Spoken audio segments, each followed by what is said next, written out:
करायचं स्मरण. गुरुर्ब्रह्मा गुरुर्विष्णू गुरुर्देहो महेश्वरः सद्गुरु साक्षात परब्रह्म तस्मै श्री सद्गुरुवे नमः.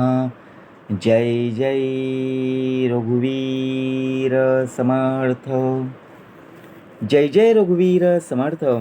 श्रीमद दासबोध दशक 7वा चतुर्दश ब्रह्मनाम समास 10वा देहांत निरूपण नाम श्रीराम समर्थ. मिथ्यातेची झाले सत्य, सत्यतेची झाले असत्य, मायावी भ्रमाचे कृत्य ऐसे असे पाहता.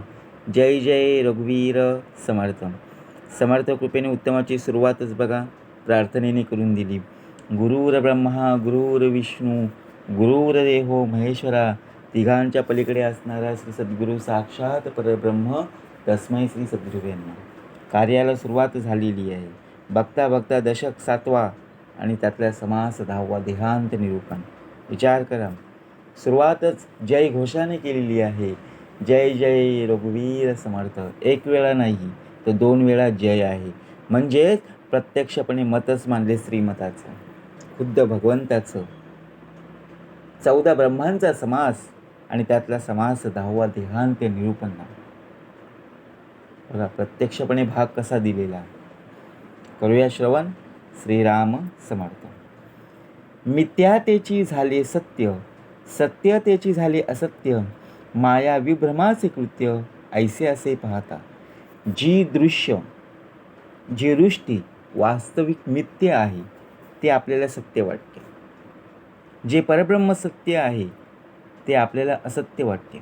हे सर्व मायेमुळे जो विशेष श्रम उत्पन्न होतो त्यामुळे घडून येते. बघा प्रत्यक्षपणे आपण या पृथ्वी तलावर जन्म घेतलेला आहे. आपल्याला कोणीतरी येऊन सांगतं, आपण त्यावर लगेच विश्वास ठेवतो. परंतु प्रत्यक्षामध्ये जर पाहायला गेलो तर ती गोष्ट खरी नसते. कोणीतरी यावं आणि आपल्याला सांगावं, आपण लगेच त्यावर विश्वास ठेवतो. परंतु प्रत्यक्षपणे डोळ्यांनी पाहावं, कानांनी ऐकावं तरच ते सत्य मानता येईल. मिथ्यातेची झाले सत्य, सत्य झाले त्याचे असत्य. आता सत्य काय आहे? जे परब्रह्म सत्य आहे ते आपल्याला असत्य वाटते. आपण अजूनपर्यंत देवावर विश्वास ठेवत नाही, बरोबर की नाही? या कलियुगामध्ये प्रत्यक्षपणे आपण आपल्या जो आपल्याला देह प्राप्त झालेला आहे त्यावर आपल्याला विश्वास नाही आहे. आपल्या अंतरी असणाऱ्या अंतरीचा अंतरात्मा त्यावर आपला विश्वास नाही. असं होईल का? मग काय होईल? हे प्रश्नचिन्ह मनामध्ये उत्पन्न करत असतात. म्हणून प्रत्येक वेळेला समर्थांनी प्रथमतः श्री मंगलाचरण समास का आपल्याला श्रवणासाठी प्राप्त करून दिलेला आहे? कारण प्रत्येक ओवीमध्ये सामर्थ्य आहे आणि त्यातली पहिली ओवी म्हणजे श्रोते पुसती कोण ग्रंथ, काय बोलिले जियत, श्रवण केली आणि प्राप्त काय आहे, काय बोलिले जियत. म्हणून प्रश्नचिन्ह उभा केलेला आहे. माया विभ्रमाचे कृत्य ऐसे असे पाहता. आपण जर पाहायला गेलो तर बघा प्रत्यक्षपणे आपण खोटे बोलत असतो. खरं पण काय आहे ते आपल्याला अजून माहिती नसतं, बरोबर की नाही? खोट्याला आपण लगेच साथ देतो, पण खरं बोलताना, बरोबर की नाही? म्हणून प्रत्येक वेळेला प्रत्येक क्षणाला सत्याचाच विजय होतो. माया विभ्रमाचे कृत्य ऐसे असे पाहता. सत्य कळावया कारणे, बोलिले नाना निरूपणे, तरी उठे ना धरणे असत्याचे. सत्य अशा ब्रह्मस्वरूपाचे ज्ञान व्हावे म्हणून नाना निरूपण निरनिराळे उपाय सांगतात. बघा प्रत्यक्षपणे सत्य कळण्यासाठी, सत्याची बघा जी बाजू आहे ती आत्मसात करण्यासाठी प्रत्यक्षपणे आपण नेहमी सत्याचा विजय होतोच, बरोबर की नाही? आपण वाचलंय, अनुभवलंय तरी आपण विश्वास ठेवायला मागत नाही, बरोबर की नाही? विश्वास संपादन करण्यासाठी आपलं मन आणि बुद्धी एकाग्र असणं गरजेचं आहे. बोललेली नाना निरूपणे आपण श्रवण केलं तर श्रवणाचं मनन करता आलं पाहिजे. मनन केल्यानंतर निजध्यास घडता आलं पाहिजे. तरच उत्तमाचं बघा प्रत्यक्षपणे आयुष्य आहे. असत्य अंतरी बिंबले, न सांगता ते दृढ झाले, सत्य असून हरपले जेथील तेथे. आता सत्याची बाजू काय आणि असत्याची बाजू काय? समर्थाने उत्तमाचा आपल्याला श्लोक दिलेला आहे. बरे सत्य बोला, यथातथ्य चाला, बहुमानिती लोक तेने तुम्हाला. धरा बुद्धी पोटी विवेकी मुले हो, बरा गुण तो अंतरामाजी राव. बघा गुण काय आहेत आपल्या पिंडामध्ये प्रत्यक्षपणे सत्य आणि असत्याचा जर पाहायला गेलो, ज्याप्रमाणे आपण बघा तराजू असतो बघा बॅलन्स करण्यासाठी, एका तराजूवर संपूर्णपणे माप असतं, वजन असतं ना, आणि एका ठिकाणी वस्तू असतात. परंतु जर समान असेल तरच होतं की नाही. म्हणून असत्य अंतरी बिंबले, काय पेरलं पिंडामध्ये जे पेरू त्याची उत्तमाची कर्म, जे काय वाईट पेरणार आहोत त्याची पापकृत्याची कर्म, ती फळं भोगावीच लागणार आहे.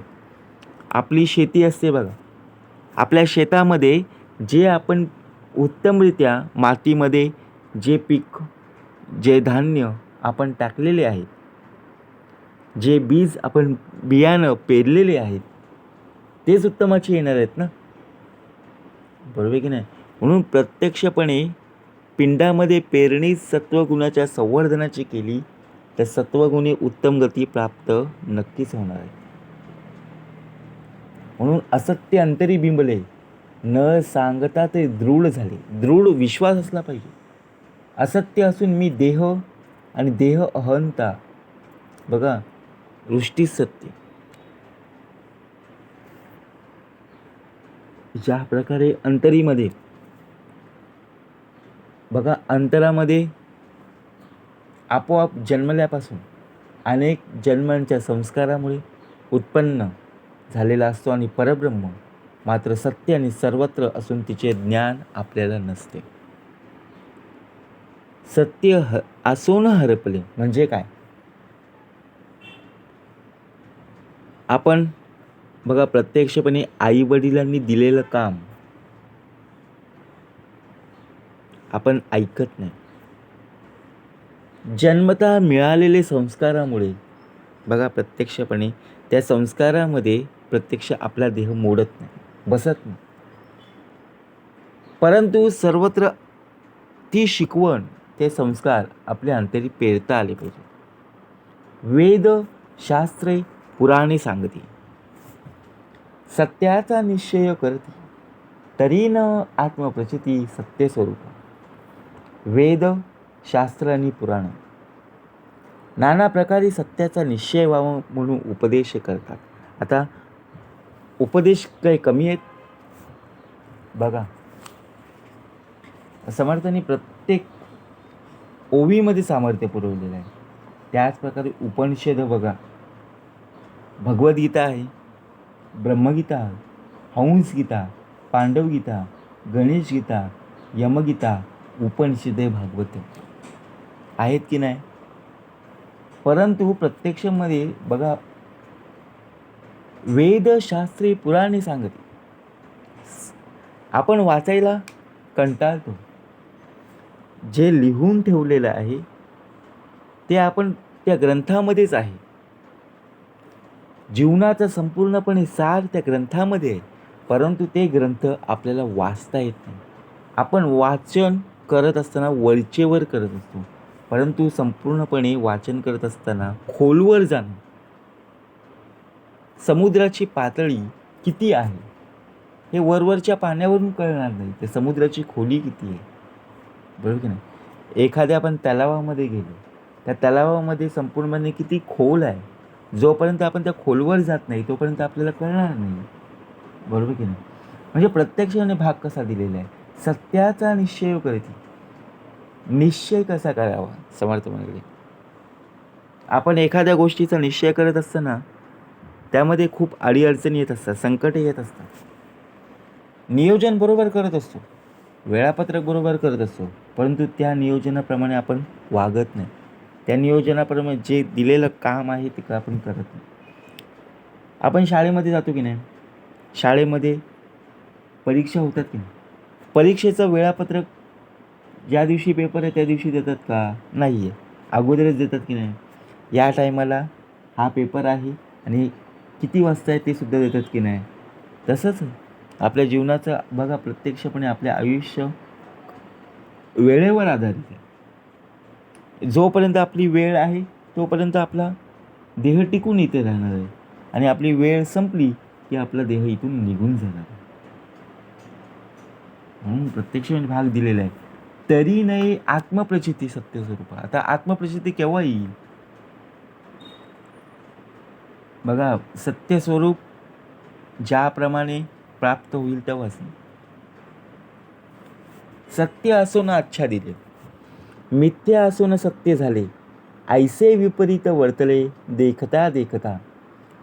परब्रह्म सत्य असून ते मायेच्या योगी आच्छादिले जाते. आता बघा,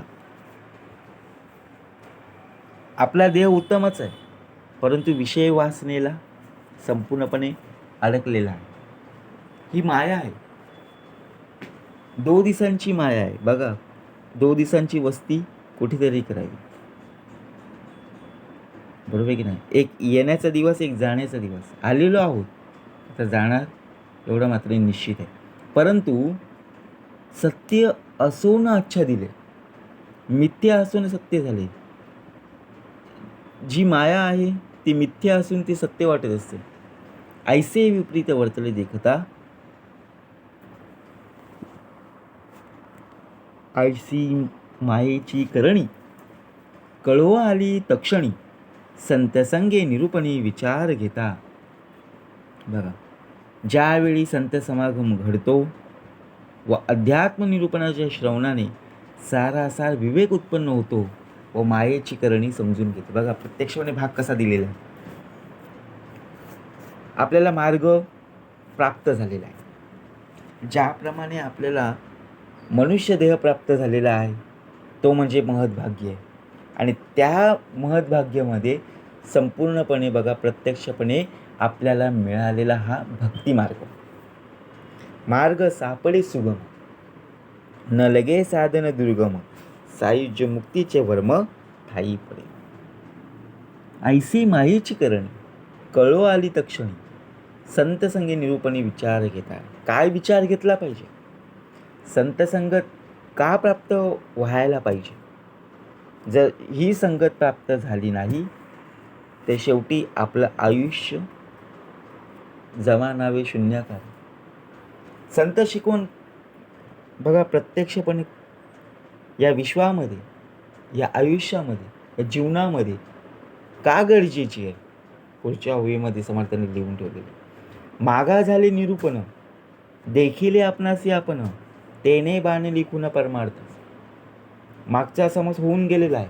मागच्या समासामध्ये प्रत्यक्षपणे जर पाहायला गेलो तो श्रवण निरूपण, श्रवण आपण केलेलं आहे. लोक येतात, आपल्याला सांगून जातात, म्हणजे आपण ऐकलं, परंतु या कारणाने ऐकलं, या कारणाने सोडून दिलं. उपयोग झाला का? हो, नाही. एक बादली असते बघा, कसा भाग दिलेला आहे. त्या बादलीमध्ये पाणी साठवायचं. जर त्या बादलीला होल असेल तर पाणी साठेल का? नाहीच.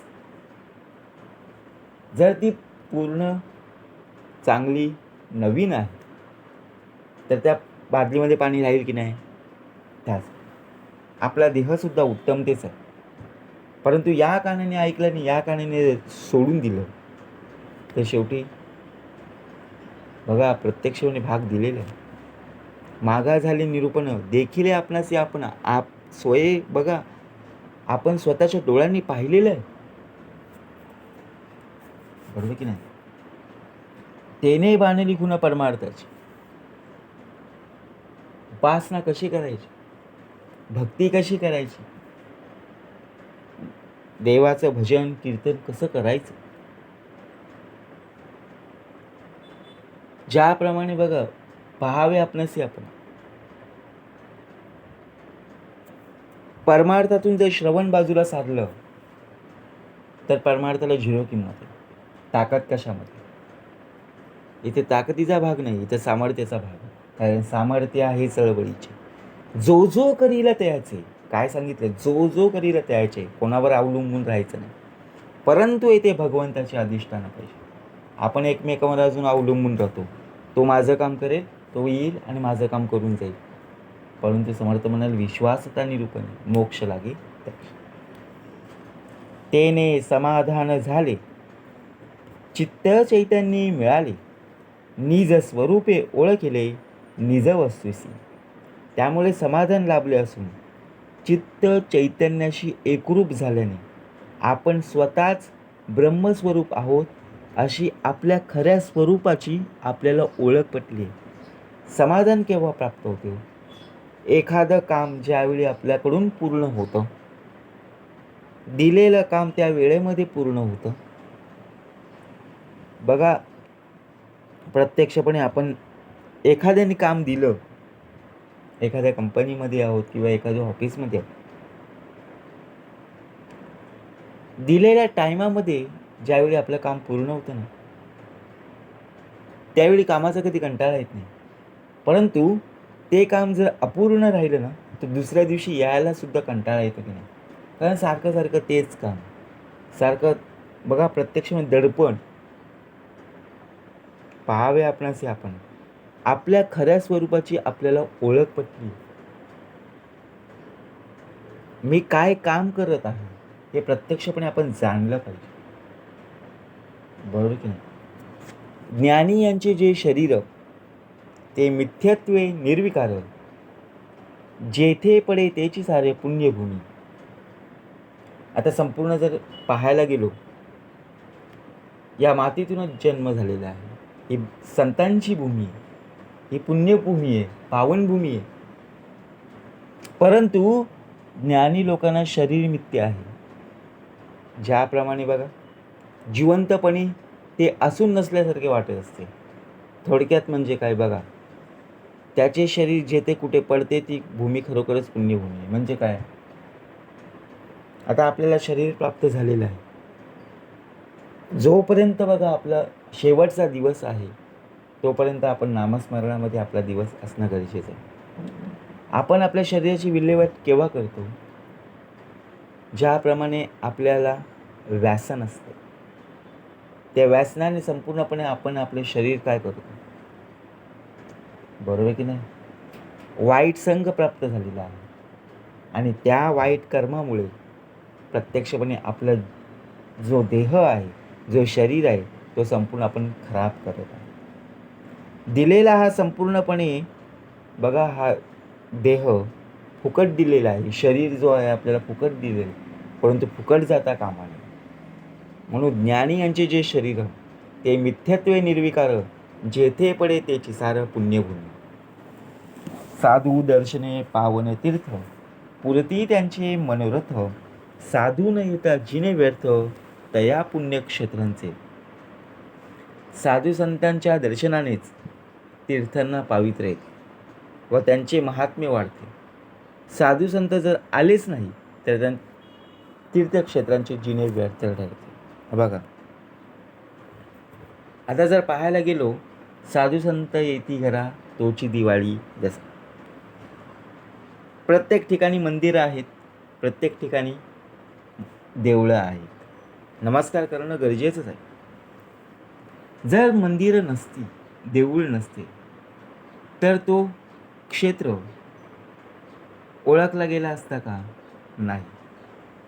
कोणाच्या आधारे बघा प्रत्यक्षपणे ती भूमी पावन झाली हे पाहिलं पाहिजे. तिथे मंदिर आहे, तिथे देऊळ आहे, म्हणून प्रत्यक्षपणे ते तीर्थक्षेत्र आहे, बरोबर की नाही? म्हणून प्रत्येक ठिकाणी जर पाहायला गेलो तर साधू दर्शने पावने तीर्थ. आपल्या अंतरीचा अंतरात्मा कधी आपण पाहिला नाही ना, कारण चालवणारा प्रत्यक्षपणे तोच आहे. हवा वारा आपल्याला कधी डोळ्यांनी दिसतो का? फक्त जाणवतो. म्हणून प्रत्यक्षपणे चालवणारा सुद्धा बघा प्रत्यक्षपणे आपल्याला कधी दिसत नाही. परंतु जोपर्यंत शेवटचा दिवस आहे तोपर्यंत तो बरोबर आपली सेवा करत असतो. साधूने येता जिनेवर्त तया पुण्यक्षेत्रांचे. पुष्प नदीचे जे तेथे पडावे ही शरीर, हा इतर जनांचा विचार, साधू त्याची नित्यमुक्त. बघा, सामान्य लोकांची अशी इच्छा असते की गंगेसारख्या पुण्य नदीच्या तीरावर आपले शरीर पडावे आणि आपल्याला मुक्ती मिळेल. पण बघा, प्रत्यक्षपणे आपण काय करतो, एखाद्या नदीमध्ये ज्यावेळी आपण वाईट कर्म केलेली असतात ती धुतली जाऊ दे यासाठी आपण काय करतो, बरोबर की नाही, एखाद्या नदी ठिकाणी जात असतो. पण खरंच जर पाहायला गेलो, आपली वाईट कर्म एक कशातून बाहेर पडली जाते, जी संगत आपल्याला प्राप्त झालेली आहे ती संगत आपल्याला सोडायची. आपण दररोज आंघोळ करतो, परंतु प्रत्यक्षपणे आपली वाईट कर्म गेलीत का हो, बरोबर की नाही. नळाला पाणी येतं, शॉवरमध्ये आपण आंघोळ करतो, स्विमिंग पूलमध्ये आपण आंघोळ करतो, काय हो, परंतु प्रत्यक्षपणे कर्म धुवून निघलीत का, काय. जर पाहावे आपणास आपण, प्रत्यक्षपणे जा सद्गुरूशी शरण. जर संपूर्णपणे आपला भाग सोडवायचा असेल, बघा, पुण्य नदीचे जे तीर तेथे पडावे शरीर, हा इतर जनांचा विचार, साधू तोची विचारमुक्त. म्हणजे काय, नदीचं पाणी चालूच असतं ना, तलावातलं पाणी एकाच ठिकाणी असतं. भाग नदी आणि तलावाचा नाही, तर संपूर्णपणे विचारांचा आहे.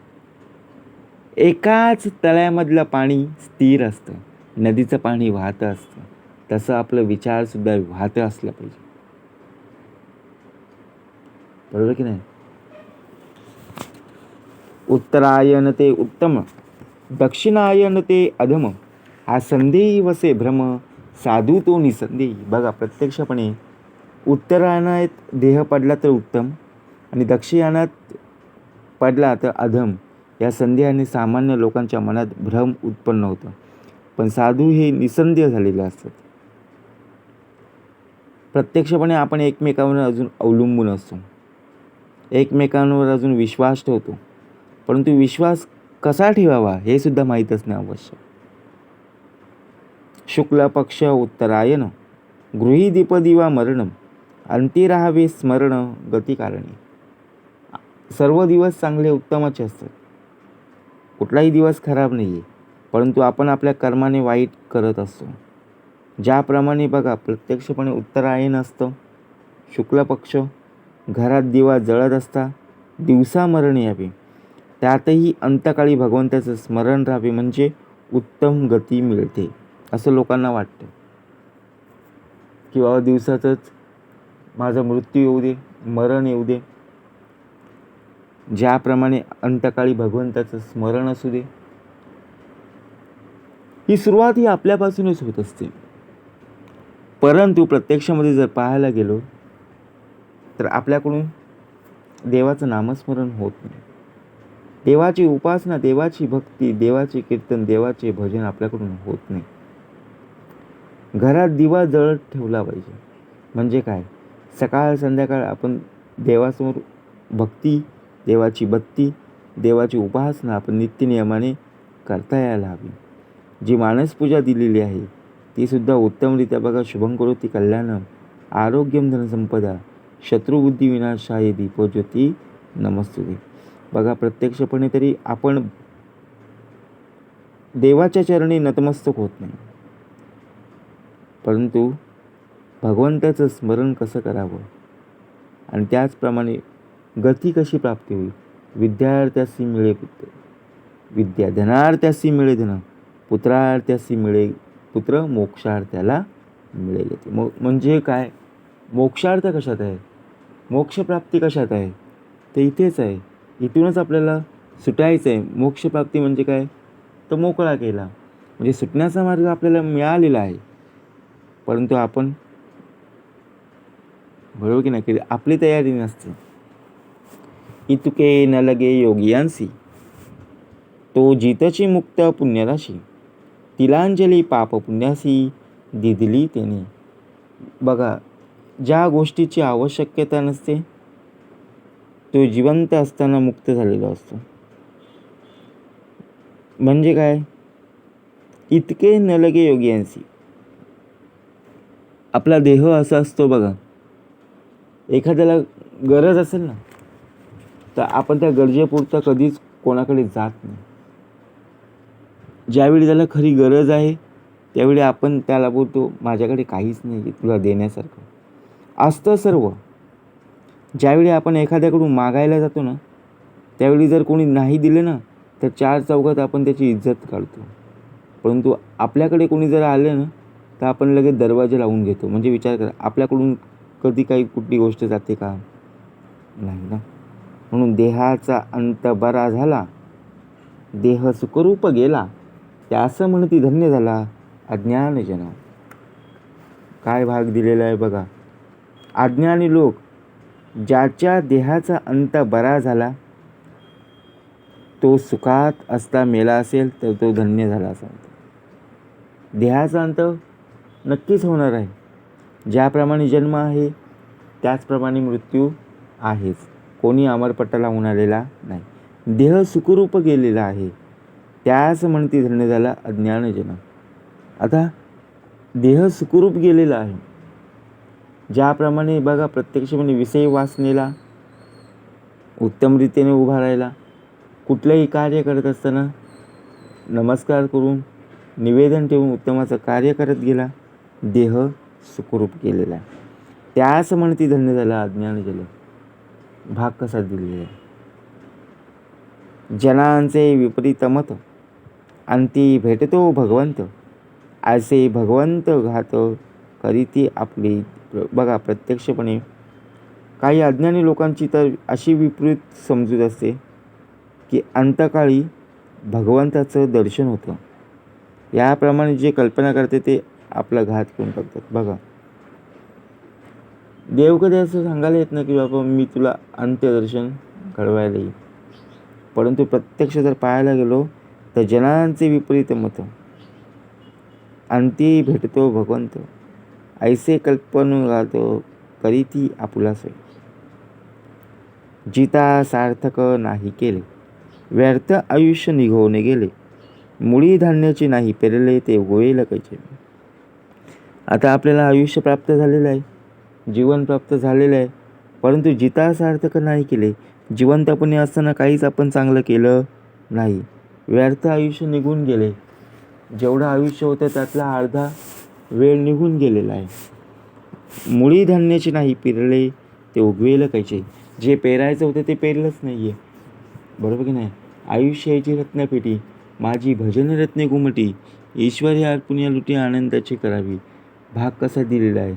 ज्याप्रमाणे बघा प्रत्यक्षपणे जिता सार्थक नाही गेले, व्यर्थ आयुष्य निघून गेले, मुळी धान्याची नाही पेरले ते उगवेल कसे.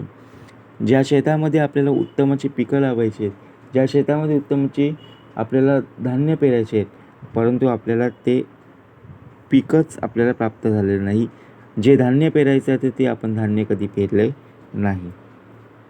जरी ते ईश्वर भजन तरी जो होईजे पावन, जैसे व्यवहारी साधन राशी माता लाभा. बघा, ईश्वर भजन केले असेल तर मनुष्य पावन होतो. जरी जवळ असलेल्या धनाने व्यवहार केला तरच तो मुद्दलाबरोबर व्याजाने द्रव्यास उपलब्ध होते. आता बघा, आपल्याकडे पैसा आहे, परंतु जर असलेल्या धनाने व्यवहार केला असेल तर मुद्दलाबरोबर व्याजही अजून द्रव्यास उपलब्ध होते. आपण आपली चांगली वर्तणूक, ज्या प्रकारे आपल्याला संस्कार प्राप्त झालेले आहेत, जी शिकवण घडत आहे ते उत्तमरित्या बघा प्रत्यक्षपणे जैसे व्यवहारित धन. एखाद्या व्यवहारामध्ये प्रत्यक्षपणे पैसा आहे परंतु राशी माता लावी. दिदल्या विन पाविजना, पेरल्या विन उगवेना, ऐसे हे वाक्य जना ठाऊकेच नाही. बघा, जे पेरलं तेच उगवणार आहे, ऐसे वाक्य जना ठाऊकेचे नाही. म्हणजे काय, दिल्याखेरीज मिळत नाही आणि पेरल्याशिवाय उगवत नाही. हे वाक्य सर्व लोक जाणतात. न करिता सेवेच्या उभारा. बघा, प्रत्यक्षपणे स्वामीस म्हणे कोठे मुशारा, तैसे अंती अभक्त नरा स्वैत घडव. एखाद्या नोकरीने सेवा न घेतल्याने बघा, प्रत्यक्षपणे आपण ज्या ठिकाणी नोकरीवर आहोत किंवा एखाद्या ठिकाणी ऑफिसमध्ये, तर माझा पगार द्या, तर त्याला पगार कसा मिळेल?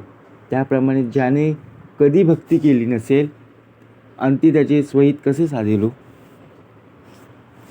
जर आपण आपल्यामध्ये बघा, प्रत्यक्षपणे नोकरी असेल किंवा ऑफिसमध्ये असेल, तिथे आपल्याला काम दिलेलं आहे. ते काम जर आपण केलं नाही आणि त्यांच्याकडून डायरेक्ट आपण पैशाची अपेक्षा करत असू, पेमेंटची अपेक्षा करत असू, ते मिळेल का हो? म्हणून प्रत्यक्षाने भाग दिलेला आहे. असो जे ते ऐसे करीती, ते ते पावती तैसेची. बघा, जिता नाही भगवत भक्ती, मेल्या कैच्या होईल मुक्ती. जिवंत असताना भगवंताची भक्ती केली नाही तर मेल्यावर मुक्ती कशी मिळेल? जे जे करतात त्यांना बघा फलप्राप्ती होते. म्हणून समर्थ म्हणाले, आता श्रवण केल्याचे फळ, क्रिया पालटे तात्काळ, तुटे संशयाची मुळं एक सरा. जिवंत असताना भगवंताची भक्ती केली तरच त्या बघा प्रत्यक्षपणे मनुष्याला काय प्राप्ती होईल? मुक्ती होईल ना, सामर्थ्य प्राप्त होईल की नाही? एवम न करिता भगवद्योजन, अंती न होई जे पावन, जरी आले बर्वे मरण, तरी भक्तिविना अधोगती. एवम न करिता भगवद्योजन, थोडक्यात म्हणजे जिवंत असताना जर भगवद्योजन केले नसेल तर अंतकाळी पावन होता येत नाही. जरी लोकांच्या समजुतीप्रमाणे बरे मरण आले तरी भक्ती न केल्याने अधोगती प्राप्त होते. प्रत्यक्ष जर पाहायला गेलो तर बघा, एवम न करिता भगवद्योजन,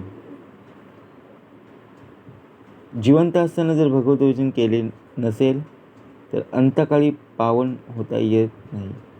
जरी लोकांच्या समजुतीप्रमाणे आपण मरण आले तर भक्ती न केल्याने अधोगती प्राप्त होते. आता अधोगती काय आणि सद्गती काय?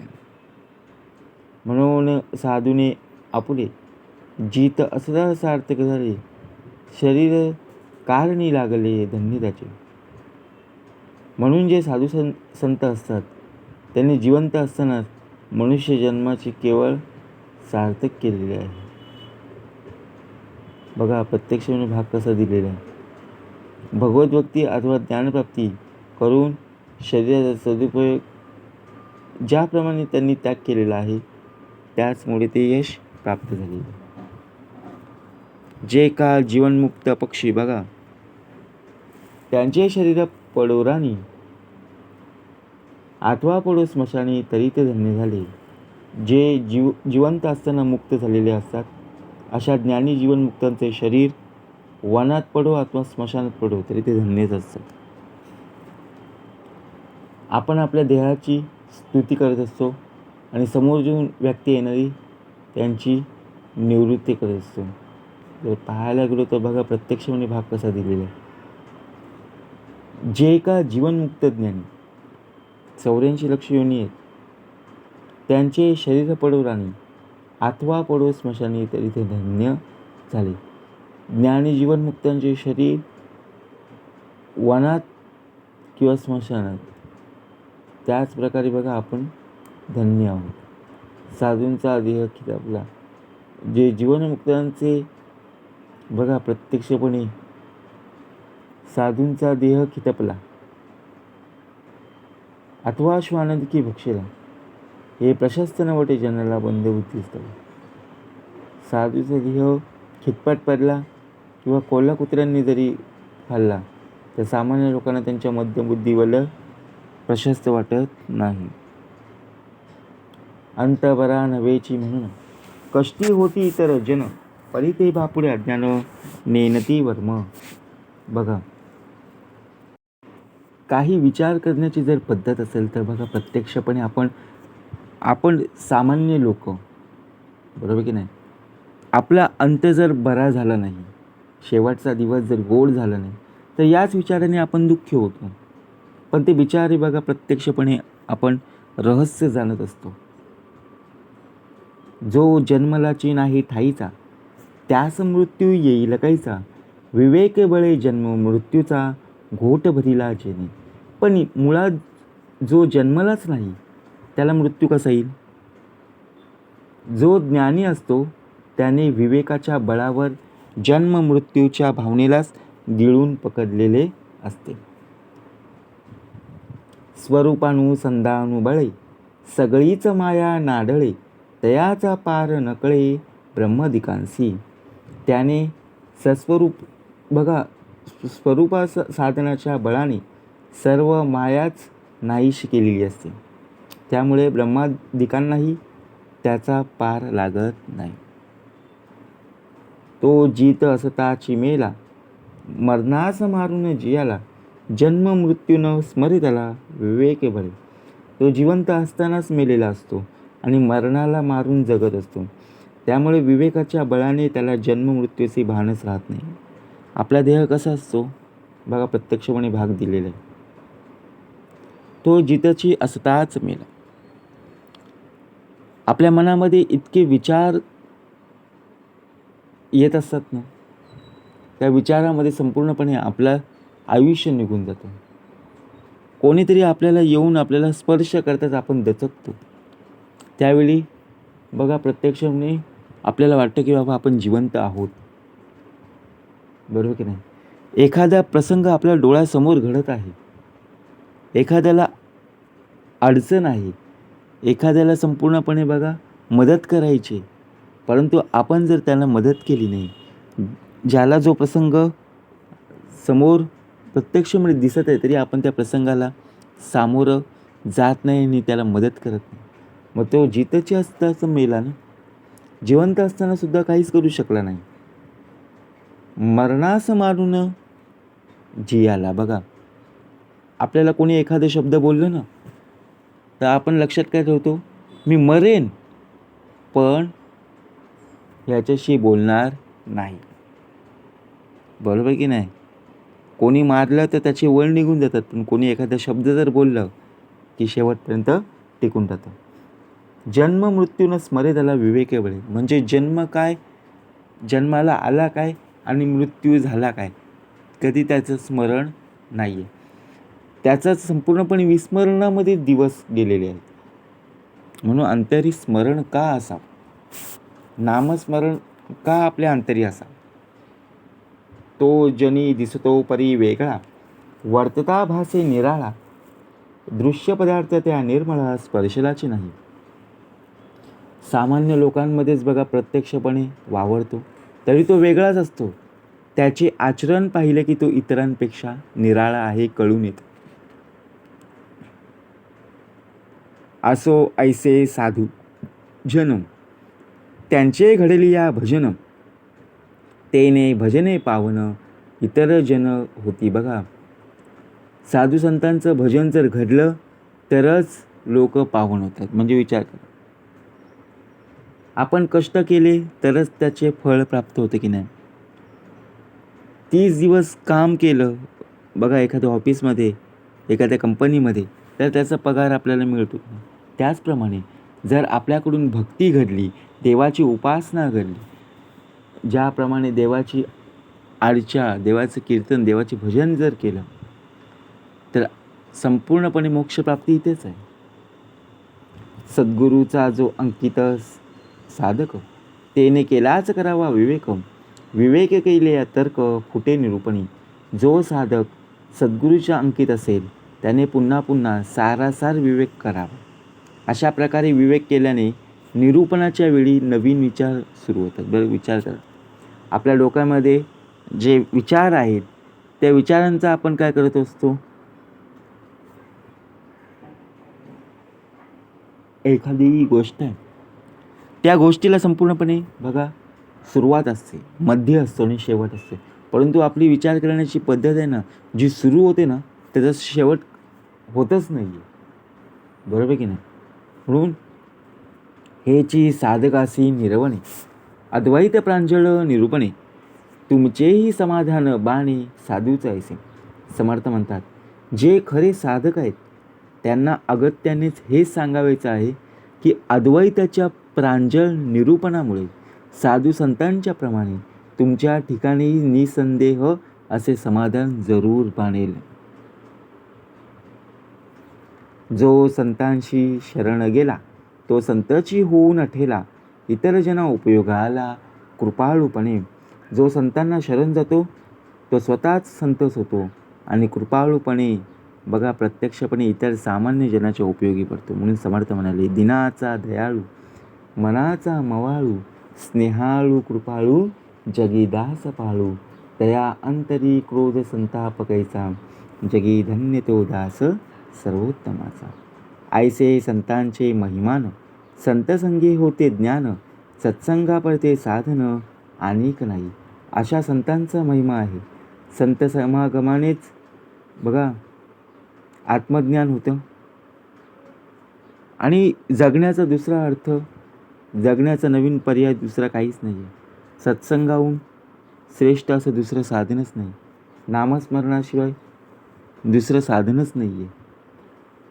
गुरु भजनाचेनी आधारे निरूपणाचेनी विचारे, क्रियाशुद्ध निर्धारे पाविजे पद.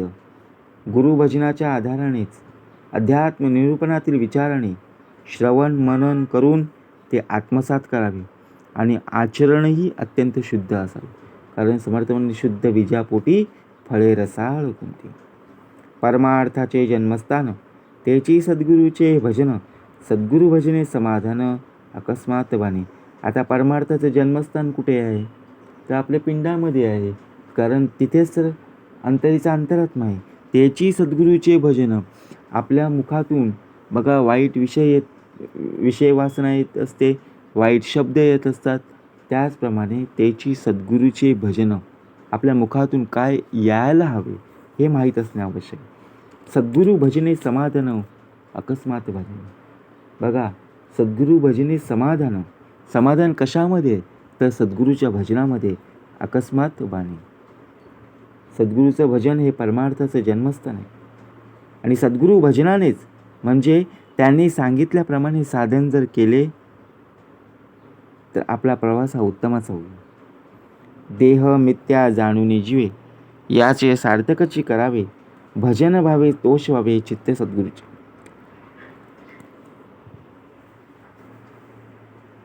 देह मिथ्या आहे हे जाणून घेऊन जीवाचे सार्थक करावे.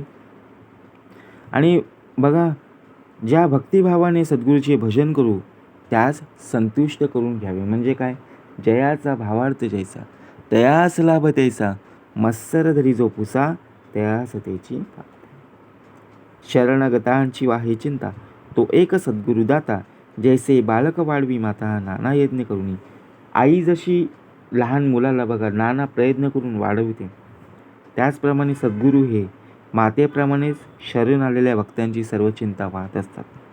कारण चिंता वाहतो विश्वाची. म्हणून सद्गुरूचे भजन जयास घडे तोची धन्य, सद्गुरुविन समाधान अनेक नाही. म्हणूनच ज्याला सद्गुरूचं भजन घडलं तो शिष्यच धन्यच आहे. सद्गुरूशिवाय दुसरी समाधानाची आणखी जागाच नाही आहे. सरळी शब्दाची खटपट आला ग्रंथांचा शेवट, येथे सांगितली स्पष्ट सद्गुरू भजन. बघा प्रत्यक्षपणे शब्दात जे काही सांगता येण्यासारखं होतं ते सांगण्याचा प्रयत्न आतापर्यंत केला आहे. आता ग्रंथाचा शेवट आलेला आहे म्हणून परत एकदा सद्गुरू भजनाचे महत्त्व स्पष्ट करून सांगितलेले आहे. सद्गुरू भजना पडते काही, मोक्षदायक दुसरे नाही, जयांसन मने तीही अवलोकावी गुरुगीता. खरोखरच सद्गुरू भजनासारखे मोक्षदायक दुसरं काही नाही. ज्याला हे म्हणणं पटत असेल त्याने गुरुगीता पाहावी. तेथे निरूपिले बरवे पार्वतीप्रती सदाशिवे, या कारणे सद्भावे सद्गुरुचरण ठेवावे. बघा सदाशिवाने पार्वतीला सद्गुरुचरण सेवावे हेच उत्तम प्रकारे निरूपिले आहे. म्हणून सद्भावाने सद्गुरुचरण सेवावे. ज्याप्रमाणे आपण देवाची भक्ती करतो त्याचप्रमाणे भक्तिभाव बघा, मनी नाही भाव देवा मला भाव. जो ए ग्रंथीचा विवेक विवंचून पावे साधक, तयास सापडे एक निश्चय ज्ञानाचा. या ग्रंथात जे विचार मांडलेले आहेत त्यांचे जे साधक मनन करील त्याचा आत्मज्ञान संबंधी निश्चय. ज्या ग्रंथी बोलिले अद्वैत, तो म्हणू नये प्राकृत, सत्य जाणावा वेदांत अर्थाविषयी. ज्या ग्रंथात अद्वैत ज्ञानाचं प्रतिपादन केलेले असेल तो ग्रंथ प्राकृत बघा प्रत्यक्षपणे, कारण त्याचा अर्थ खरोखरच वेदांत परत असतो. प्राकृते वेदांत कळे, सकळ शास्त्री पाहता मिळे, आणि समाधान निवळे अंतर्यामी. वेदांत अनायासे बघा सुलभरित्या प्राप्त होईल. वेदांपर शास्त्रीय संस्कृत ग्रंथात जो वेदांत दिलेला आहे तो या ग्रंथातही असल्याने त्याच्या श्रवणाने अंतःकरणात समाधान प्राप्त होईल. ते प्राकृत म्हणू नये, ते ज्ञानाचा उपाय. मूर्खासी कळे काय, मरकटा नारिकेले जैसे. ज्यात आत्मज्ञानाचे उपाय सांगितलेले असतात त्या ग्रंथांना प्राकृत म्हणून तुच्छ मानू नये.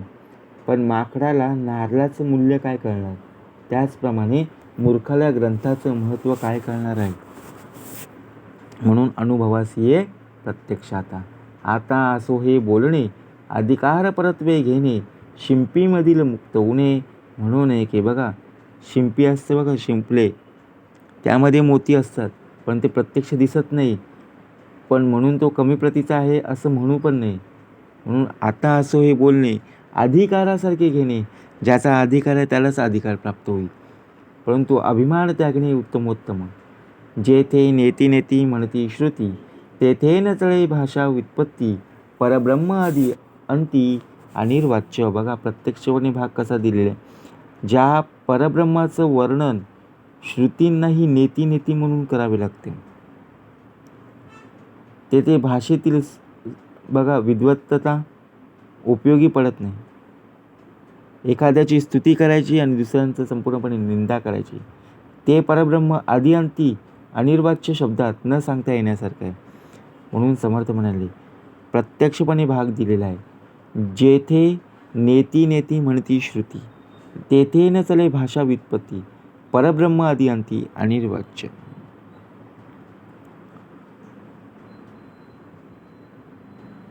ऐसी याची फळश्रुती, श्रवणे चुकी अधोगती. मनासो विश्रांती समाधान. या ओवीचा अर्थ प्रत्यक्षपणे दिलेला आहे.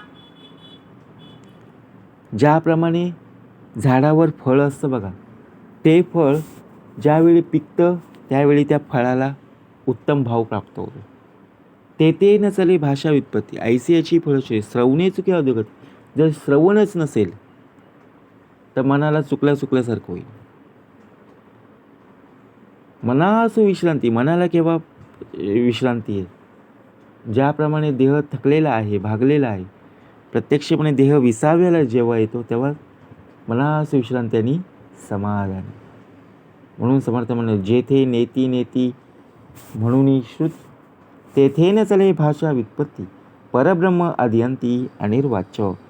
इति श्रीदासबोधे गुरुशिष्य संवादे देहांत निरूपन्नाम समास 10वा. जय जय रघुवीर समर्थ.